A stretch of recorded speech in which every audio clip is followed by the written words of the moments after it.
As an undergraduate at that famous institution that's been mentioned already a couple times or tonight in England, I was a visiting, so Dr. Berry belonged there. I was just a visiting student there when I was an undergrad.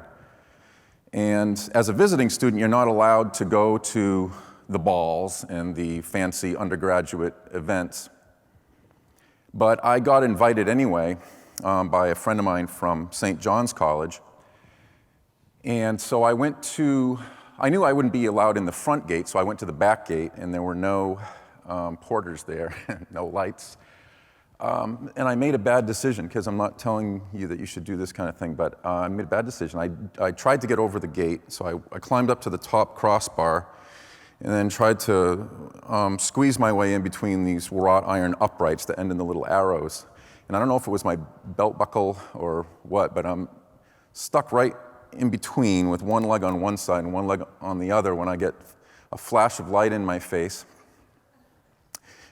from inside the grounds, and this voice says, "Well, that's novel."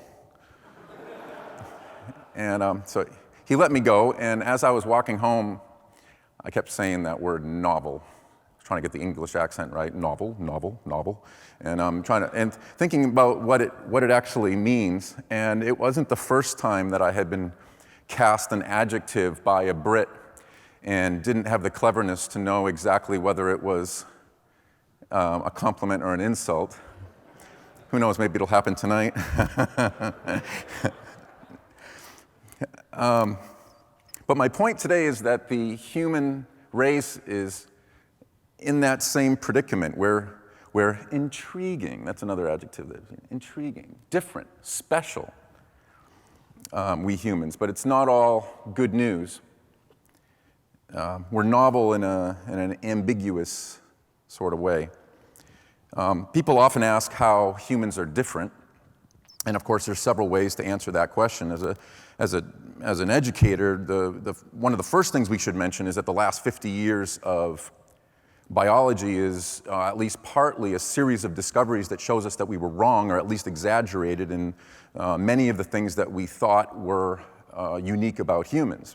You know, humans have tool use. Humans create tools. Humans use tools to create tools. You know, humans have culture. Humans have theory of mind. Well, all of these, to some extent, are participated in by other organisms. And so we have to be clearly we're ahead of the competition in all of these areas, no question. But we have to be a little bit more careful than we were in the past about precisely how we distinguish ourselves from other species. So, like, for instance, take language.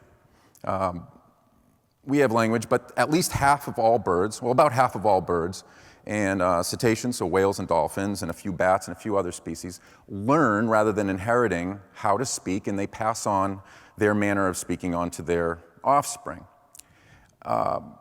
But no animals use their vocalizations to string together a series of symbols that represent just about everything in their experience, like we do. So, as Terry Deacon says, we live in nearly a different world from any other organism because we do that. Because we live in a world of symbols to some extent. So for instance, birds use their songs, as diverse and as beautiful as they are, they basically use their songs to say only two things.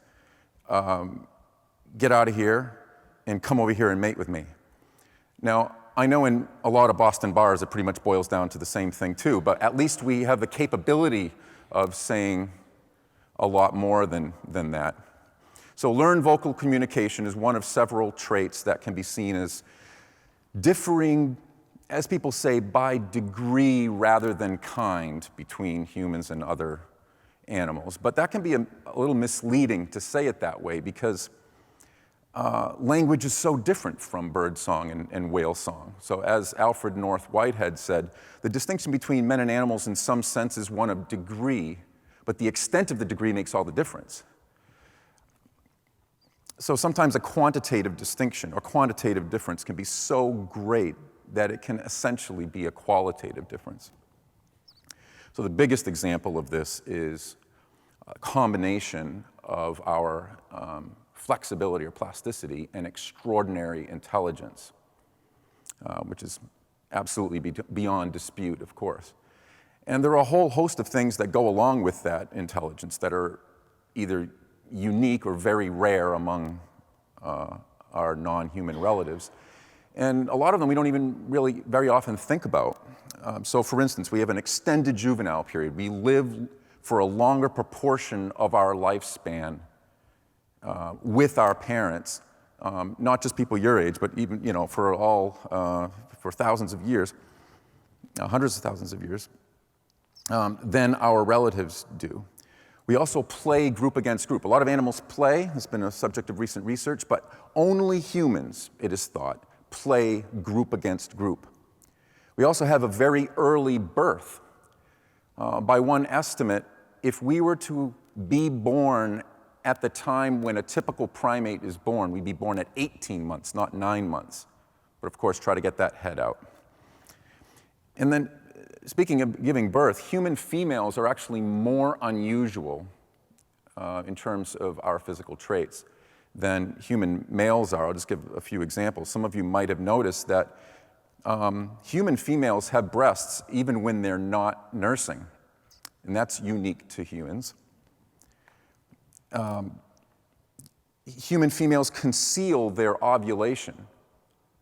They don't even know when they're, well, with the benefit of modern science, we can tell when people are fertile, but whereas most primates will advertise when they're fertile, human females conceal it. And then there's menopause. And it's not just a wearing down of your reproductive system, it's a programmed halting of reproduction at a time when women are still active and healthy. So it turns out that all of those things that I mentioned, both the intersexual things and just the things that are just particular to females, can be integrated into a single explanatory framework. They all enabled or fostered our extraordinary and predominantly social intelligence. Now, I'd love to talk about how they all do that, but right now I'll have to move on to things that, from things that facilitated our intelligence to things, features of our mind and behavior that came about because of it. Two general categories of this, for instance, are the extraordinary range and rate of cultural evolution. Our music and languages and art and science and technology, it's obvious. And then our niche construction, which is a relatively recent term that refers to the way that we drastically change our environment to suit ourselves instead of just dealing with the impact of our environment on us. And of course, if you just look around, you don't have to be in a city to notice the extraordinary impact that we've had on our environment. But the two features that I'm most impressed by that came out of our intelligence are morality and religion, what George Washington called the twin pillars of society. Now, with regard to morality, of course, animals cooperate. They can even sacrifice themselves for each other, like when a bee stings to protect the hive or when mothers are defending their offspring. But, and evolutionary theory explains when and to what extent we ought to see this happening in nature. But we don't call that morality because animal cooperation doesn't involve an ideal, a notion of the good or the right, an abstract conception of the way that an individual ought to be, or the way the world ought to be. In fact, it's difficult to imagine how we would actually have that kind of conception if we couldn't discuss it with each other. So arguably, we need language in order to have this morality and express it. So that means that the full flowering of morality would have to be thoroughly a modern human phenomenon. As for religion, that removes us even more culturally from other animals. We're now able, alone among any organism on Earth, to ask what this whole thing is about. Is there any reason for this big universe? Do we have a purpose? Is there anything out there, bigger than us, beyond our reach? Are there any stirrings in our heart that would intimate something, some grander narrative than one that we know so far? It's like we're like ants trying to, think about or wonder what's beyond the ant farm. But that capacity is the religious capacity. Our answers are religious answers. Even if our answers are no, null set, nothing, or whether or not we ascribe to any organized religion, humans are religious in this very broad sense of wondering what it's all about and attempting to imagine and engage with reality at the deepest and most fundamental level. So finally, I want to get back to that ambiguity of the human condition. Alexander Pope wrote a great poem called The Essay on Man, when he talks about us as in an isthmus of a middle state, a being darkly wise and rudely great, in doubt to act or rest, in doubt to deem himself a god or a beast. We're nouveau riche in the animal world. We don't quite know what to make of ourselves. And our extraordinary intelligence has yielded an ability to see the ideal, the difference between who we are and where we ought to be.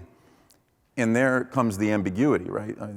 It can create disillusionment, can create disappointment, create anxiety. It's ironic in a sense that as we rise, we look at ourselves as fallen. Now, the things that make you angry or sad about humanity or society, those things we've been doing ever since they're natural to humans. We've been doing them ever since we could do them.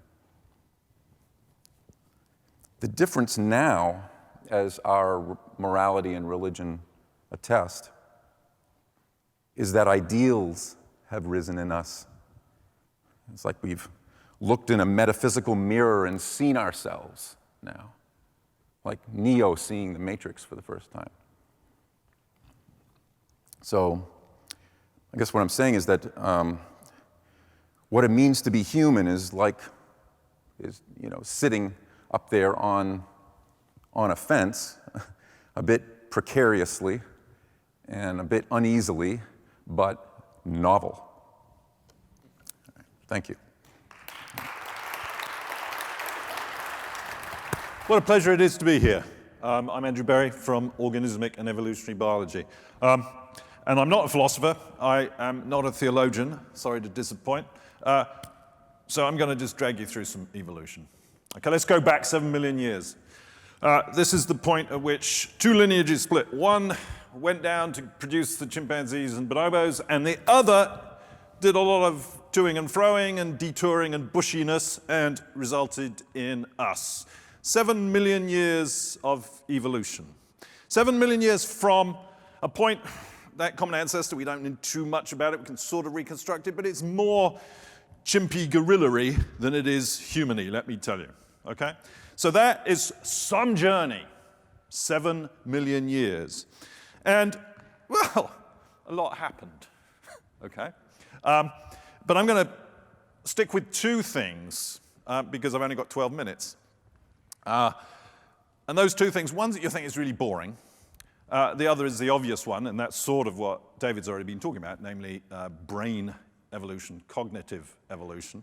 The boring one is bipedalism. Yawn. How unexciting is that? In fact, that's something which is uniquely human. We're the only things that do it.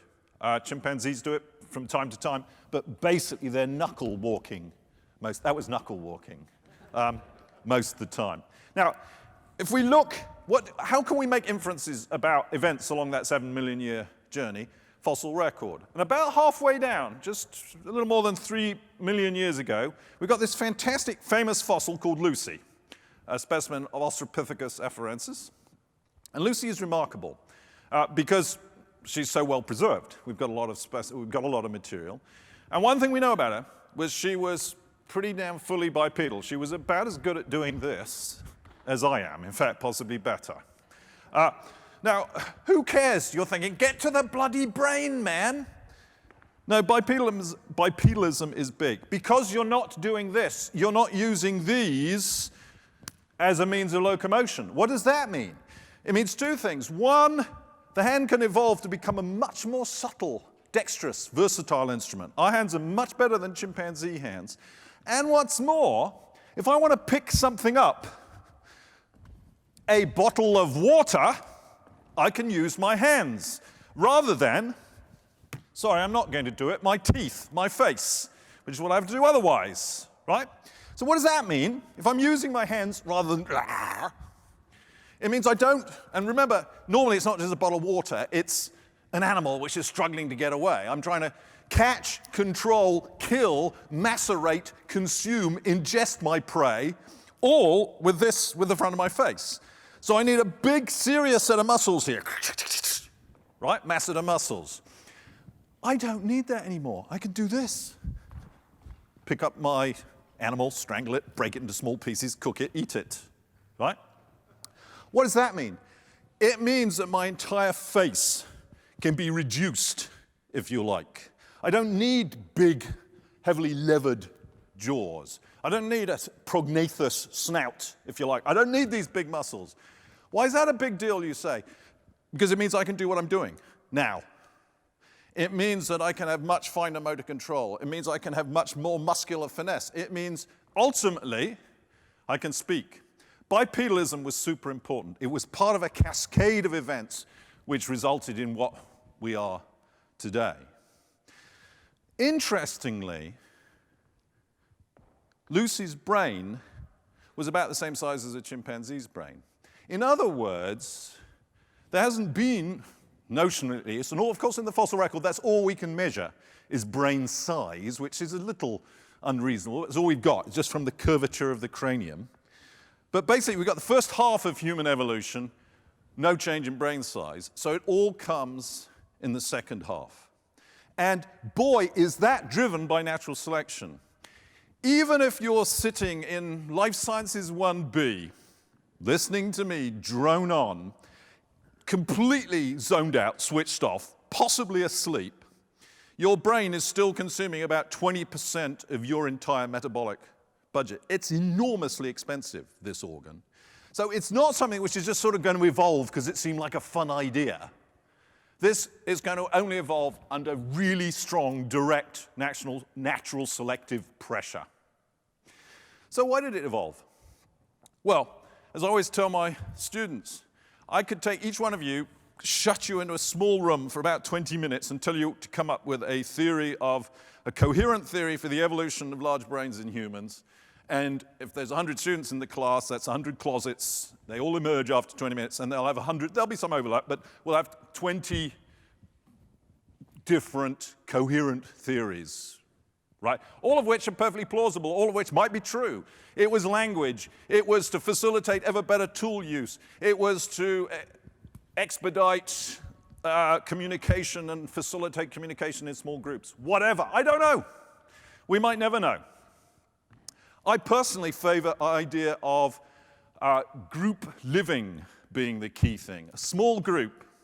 Now, the deal with this is that I've got a dead chunk of rhino here. Sorry, this is before conservation had become popular.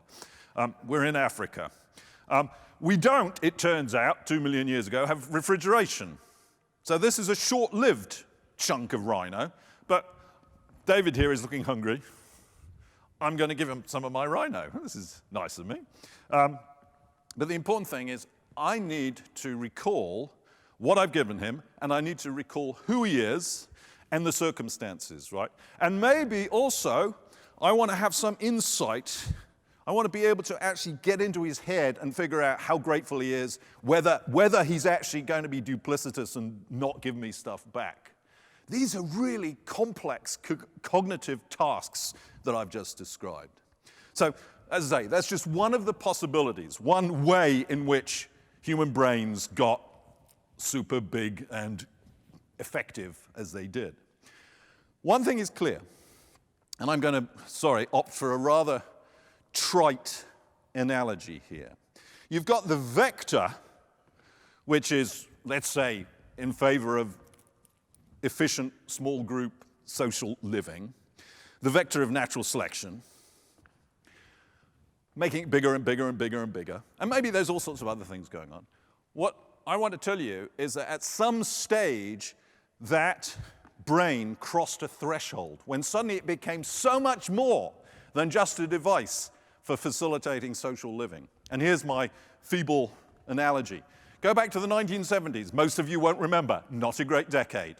A calculator, Texas Instruments 1.1. Here it is. It can add, subtract, divide, and multiply. And it weighs 3 pounds. Okay, now that improves over time, right? There's a vector of change which is to make it ever better at doing math, and it gets better and better and better. It can now do some long division, and it can do natural logs. And then we're into the 90s. And it's one of those nerdy ones that can do, sine waves. What have we got now? What we've actually got is a very small computer. So that's actually got a chip on board, which isn't too far removed, at least for that era, from a chip in your cell phone. We've had a vector of change to improve the ability to do basic arithmetic, but we've now got something. Now, this is just a computer, right? All it's doing is processing machine language, 11100111100, et cetera, et cetera. That chip can now do all sorts of other stuff. You can put it into a phone and download pictures of cats from the internet. You can use it as a word processor, whatever. You've had the vector in one direction. You've crossed a threshold, and suddenly you've entered, if you like, a promised land of extensive, diverse functionality. That is what happened with the human brain. Once it crossed that threshold, suddenly you've got this amazing learning machine, and that's what David was partly talking about. It's for our facility for cultural evolution is born of having the best learning machine ever made sitting between our ears. And what does that mean? It means we evolve culturally. Think about the difference between your world, technically, socially. Think of even the automobiles you travel in compared with, say, your grandparents just 2 generations ago. And think how efficient this process is. I'm a biological evolutionist. If something changes in my world, I have to have a mutation, which I pass down to my offspring, which makes them better for whatever reason. They run faster, they avoid lions better, and they leave more offspring, and then their offspring leave more offspring, and so on and so on. So the whole damn process takes thousands of generations to run to 100% in our species. You compare that to a new appearance on a magazine cover in a new color of one of the Kardashian clan. Suddenly, purple is it. Okay? We don't have to wait 100,000 years for that to slowly trickle through the population. No, it's instantaneous. It's horizontal transfer of information. That's what makes us special. This extraordinary facility for cultural change, cultural evolution. Acquisition and accumulation of the knowledge of previous generations and innovations, novelties, from our own generation. So what we are is 2 things. This is, even though it's an extraordinary thing, this is a modified great ape brain. And we've still got many great apeisms within us. But so too, it's this super brain that means there's this overlay of culture that changes everything. That there's an underpinning of biology and a veneer, if you like, of culture. So let's pick up on something David finished with, which is morality. Now, I absolutely agree with David that everything about humans is represented in some crude form in the non-human world. And we've just taken it so much further. That's the difference. But even morality, there are experiments and they're sort of cute experiments, but I don't really have time to go into them, where rats are offered a choice between a piece of chocolate, and rats love chocolate, just like undergraduates, okay? Or the opportunity to help out a fellow rat that is struggling in a water bath. No brainer, people. Chocolate! No, they actually help the rat. That's weird. Why? Well, it turns out they're more likely to, or they're more efficient at helping the rat if the focal rat itself has had the same water bath experience. This is empathy, rat empathy. Now, you might think, okay, it's not empathy in the same sense as we are. It is empathy in the same sense as we have it. It's not nearly as extensive, powerful, or developed as we have it, but even some of the sort of basic precepts, if you like, of morality are already embedded in the natural world, and they're just elaborated and developed to extraordinary degrees by us in our wonderful cultural universe. And because I'm an evolutionary biologist, I'm actually required contractually to conclude any public talk I give with a quotation from Charles Darwin. And it's a beautiful quotation, and it makes exactly the point that I've been struggling to make much more eloquently. This is the last sentence from Darwin's great book on human evolution, Descent of Man, published in 1871. We must acknowledge, he writes, as it seems to me, that man, with all his noble qualities, with sympathy which feels for the most debased, with benevolence which extends not only to other men, but to the humblest living creature, with his godlike intellect which has penetrated into the movements and constitution of the solar system, with all these exalted powers, man still bears in his bodily frame the indelible stamp of his lowly origin. Thank you.